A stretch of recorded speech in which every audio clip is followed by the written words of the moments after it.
सिर्फ मस्जिदों को डेमोलिश करके क्या इशारा कर रहे हैं कि मुसलमानों से देश को खतरा है? तारीख देखिए जनाब, इस मुल्क को मुसलमानों से कभी खतरा नहीं रहा। छत आसपास के इलाके की छतों के ऊपर ड्रोन घुमाए गए, छतों के ऊपर भी पुलिस के आदमी को खड़ा किया गया कि कोई तस्वीर नहीं खींच ले। तो ये स्टेट प्रोसीजर नहीं है, बल्कि ये स्टेट टेररिज्म है। इस पर डेट डालते हैं 11 तारीख की, उसकी सर्विस कराते हैं 16 तारीख को और डेमोलिश कर देते हैं 18 तारीख को। तो ये तो वेल प्री प्लान ऑर्गेनाइज मुस्लिम कौम के वजूद का सवाल है कि आप अगर हमें शलवार कमीज पहनने पे एतराज़ करें, आप हमारे टोपी पहनने पे एतराज़ करें।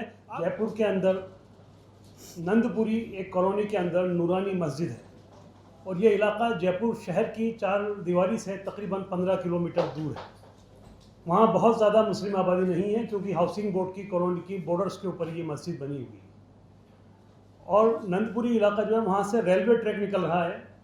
रेलवे ट्रैक के बराबर में 30 फुट की सड़क है और ये मस्जिद 1981 में तामीर की गई थी।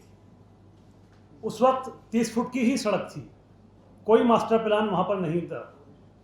उसके बाद में वो मस्जिद आहिस्ता आहिस्ता तामीर होती रही और आज की तारीख में जिस दिन वो डेमोलिश की गई उस दिन वो 3 मंजिला मस्जिद थी। उसमें तकरीबन, क्योंकि उस पूरे इलाके के अंदर, पूरे हाउसिंग बोर्ड के इलाके में अगर आप रेडियस देखें तो 7-8 किलोमीटर का इलाका ऐसा है जिसमें वो अकेली एक मस्जिद थी। तो राहगीर भी, आसपास से गुजरने वाले भी, वहाँ आसपास के जगतपुरा के रेलवे स्टेशन के लोग भी, सभी लोग नमाज अदा करने वहाँ आते थे। इस मस्जिद को डेवलपमेंट के नाम के ऊपर कि साहब इसकी हम सड़क को 80 फुट चौड़ा करेंगे।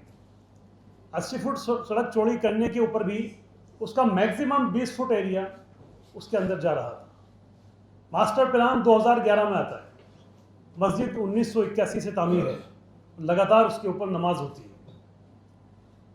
तो 80 फुट सड़क चौड़ी करने के नाम के ऊपर उन्होंने किसी भी शख्स को कोई नोटिस नहीं दिया। ज़मीन वो पूरी वक्फ प्रॉपर्टी वक्फ बोर्ड के अंदर दर्ज है और 2003 के सर्वे फार्म में गवर्नमेंट ने खुद ने उसको दर्ज किया है एज ए मस्जिद। उम्मीद पोर्टल के ऊपर वो चढ़ाई जा चुकी है, वहाँ भी उसका रिकॉर्ड मौजूद है। उसके बावजूद भी किसी भी मस्जिद कमेटी के किसी भी शख्स को कोई नोटिस नहीं दिया गया, बल्कि उनसे ये कहा गया, उन्हें ये भरोसा दिलाया गया कि हम सिर्फ 10 फुट लेंगे। शुरू में कहा कि 10 फुट लेंगे, फिर कहा कि हम 15 फुट लेंगे, मैक्सिमम 20 फुट लेंगे। और वो कम पढ़े लिखे लोग, भोले भाले लोग इस उम्मीद में, इस भरोसे में कि हाँ ये जो कुछ कह रहे हैं वो हो सकता है कि मस्जिद हमारी बच जाए, और वो इसको सिलसिले को आगे लगातार करते रहे। फ्राइडे की शाम को मगरिब की नमाज के बाद 7:30 बजे नोटिस लेके एक तामील कुनिंदा वहाँ पहुँचता है। हम लोग वहीं बैठे हुए थे क्योंकि फ्राइडे की शाम को जब पूरे शहर का नेट बंद कर दिया गया और पुलिस का ज़ाब्ता शहर में बढ़ने लगा तो शहर के अंदर ये खबर आई कि कुछ गड़बड़ है और ये किस लिए किया जा रहा है। तो हम लोग वहाँ पहुँचे, मस्जिद के अंदर मौजूद थे। हमारी मौजूदगी के अंदर तामील कुनिंदा एक नोटिस लेके पहुँचा। 7:30 बजे मगरिब की नमाज हो चुकी थी और अगले दिन सैटरडे, संडे था, छुट्टी थी। और मंडे को सुबह 5 बजे इन्होंने उसको डेमोलिश करना शुरू कर दिया। शहर से कोई भी रिएक्ट ना हो इसलिए पूरे शहर में तकरीबन 20,000 के आसपास पुलिस फोर्स और टास्क फोर्स लगाई। वो इलाके जहां से मुस्लिम निकल सकते थे या अपनी नाराजगी जाहिर कर सकते थे, उन तमाम इलाकों को सील किया गया। जिस जगह पर मस्जिद थी उसके रेडियस को, 4 किलोमीटर के रेडियस को सील किया गया। किसी भी किस्म के आदमी को वहां एंट्री नहीं दी। आसपास के इलाके की छतों के ऊपर ड्रोन घुमाए गए, छतों के ऊपर भी पुलिस के आदमी को खड़ा किया गया कि कोई तस्वीर नहीं खींच ले। तो ये स्टेट प्रोसीजर नहीं है, बल्कि ये स्टेट टेररिज्म है मेरी निगाह के अंदर। स्टेट जब खौफ पैदा कर दे आवाम के अंदर, जनता के अंदर, और वो उनको इतना डिमोरलाइज कर दे कि आप अपनी नाराजगी भी नहीं दिखा सकते। जबकि इस सिलसिले के अंदर एक मुकदमा वक्फ ट्रिब्यूनल के अंदर पेश किया जा चुका था और वहां से नोटिस जारी हो गए।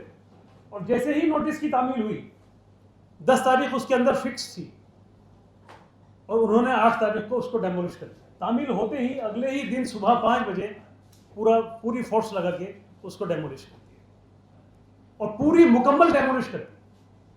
कोई नोटिस नहीं दिया गया, जबकि बाकायदा खरीद शुदा प्रॉपर्टी है, उसके ऊपर वक्फ बोर्ड में दर्ज है, उम्मीद पोर्टल पे दर्ज है, वक्फ 2003 के वक्फ सर्वे के अंदर जो गवर्नमेंट खुद कराती है उसमें भी वो दर्ज। इससे ज़्यादा क्या डॉक्यूमेंटेशन चाहिए गवर्नमेंट को?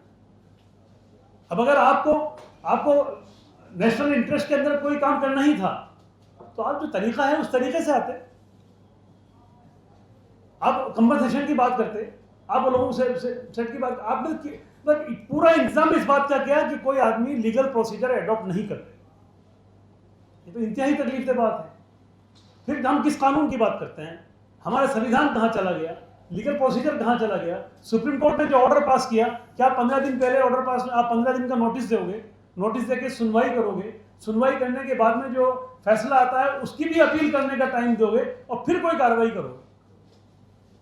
और इस ऑर्डर को दिखाकर हम विजयनगर के अंदर भी अभी कुछ दिनों पहले, 2 साल पहले, राजस्थान के विजयनगर के अंदर एक कम्युनल इशू बना और उसके ऊपर इन्होंने 5 मस्जिदों को और 4 मकानों को और कब्रिस्तान को नोटिस दिया। तो हमने गवई साहब के इस ऑर्डर को दिखा के हाई कोर्ट में 5 रिटें लगाई, वहाँ से हमने स्टे करा लिया था। तो गवर्नमेंट जानती थी इस बात को कि अगर लीगल प्रोसीजर में एडॉप्ट किया गया या लीगल प्रोसीजर एडॉप्ट करने का मौका दिया गया तो स्टे हो जाएगा।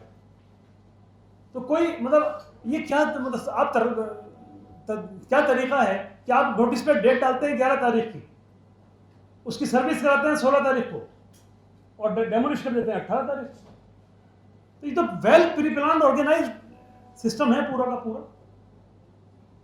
अभी बाड़मेर के बारे में आगे मेरे साथी बताएंगे, मैं उसका थोड़ा सा हिंट टच करता हूं आपको कि बाड़मेर में आपने कहा कि बीएसएफ की सिक्योरिटी पाउडर के पानी देंगे, तो वहां पर आप टारगेट क्यों कर रहे हैं? सिर्फ एक ही कम्युनिटी के लोगों को क्यों कर रहे हैं? और भी गांव हैं, और भी लोग हैं, और भी मजहब की इबादत गाहें हैं, आप किसी को टच नहीं कर रहे हैं।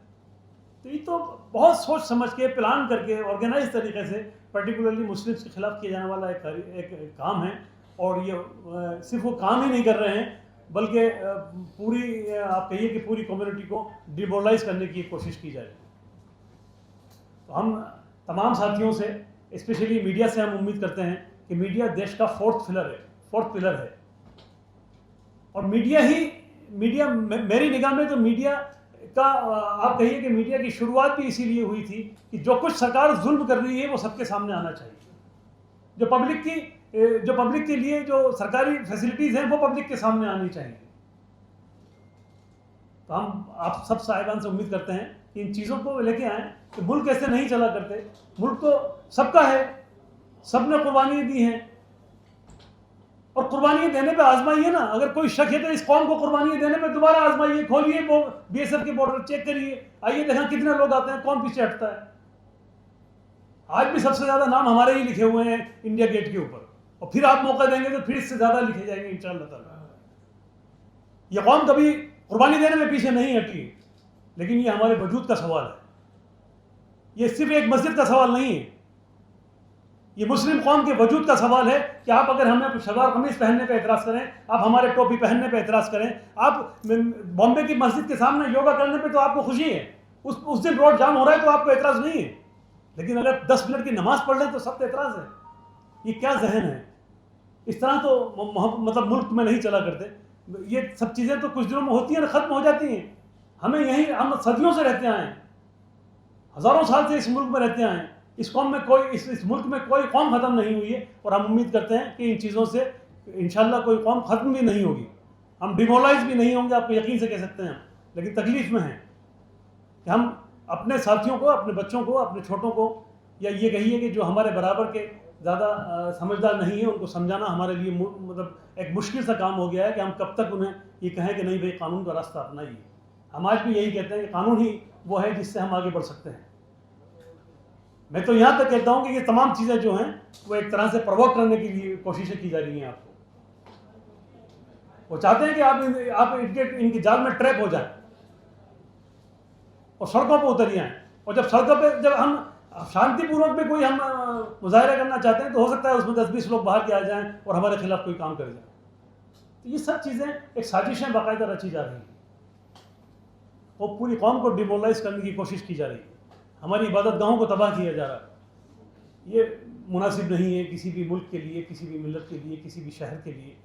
मैं तमाम साथियों से दरख्वास्त करता हूँ, आपसे प्रार्थना करता हूँ कि इन चीज़ों को आप जितना हो सकता है इतना दिखाएं, हक बात दिखाएं, सही बात दिखाएं, और जो कानून कहता है उसका सब लोग पालन करें। हम भी तो उसी कानून को पालन कर रहे हैं। तो भाई आपने कहा कि ट्रैफिक जाम हो रहा है। मैंने एक प्रेस कॉन्फ्रेंस जयपुर में भी करी। आपने कहा कि शहर से 20 किलोमीटर दूर ट्रैफिक जाम हो रहा है, इसलिए हम सड़क चौड़ी कर रहे हैं। लेकिन जयपुर शहर की चार दीवारी के अंदर बड़ी चौपड़ से चांदपोल के बीच में 3 मंदिर हैं, उनके बारे में ये ख्याल क्यों नहीं आया आपको? वो बिल्कुल सेंटर में है, उस दो तीनों मंदिरों में हमें उससे भी एतराज नहीं है।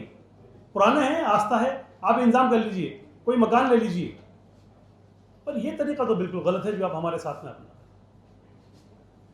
हमारी बात को आगे तक पहुंचाएं।